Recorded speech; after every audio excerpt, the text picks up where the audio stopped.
جب کبھی خون کے رشتے دل دکھائے تو حضرت یوسف علیہ السلام کو یاد کر لینا، جن کے بھائیوں نے انہیں کنویں میں پھینک دیا تھا۔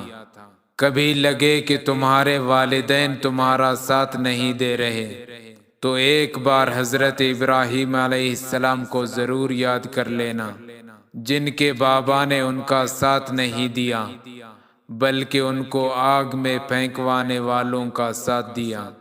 جب کبھی لگے کہ تمہارا جسم بیماری کی وجہ سے درد میں مبتلا ہے تو ہائے کرنے سے پہلے صرف ایک بار حضرت ایوب علیہ السلام کو یاد کرنا، جو تم سے زیادہ بیمار تھے۔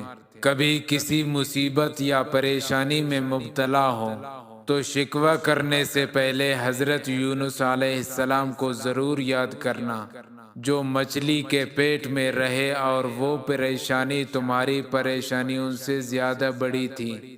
اگر کبھی جھوٹا الزام لگ جائے یا بہتان لگ جائے نا تو ایک بار اماں عائشہ کو ضرور یاد کرنا۔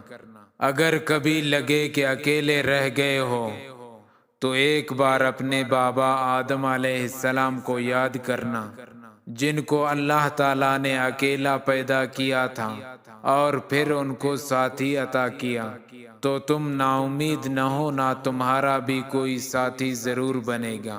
اگر کبھی اللہ کے کسی حکم کی سمجھ نہ آ رہی ہو تو اس وقت نوح علیہ السلام کو یاد کرنا، جنہوں نے بغیر کوئی سوال کیے کشتی بنائی تھی، پر اللہ تعالیٰ کے حکم کو مانا تھا تو تم بھی ماننا۔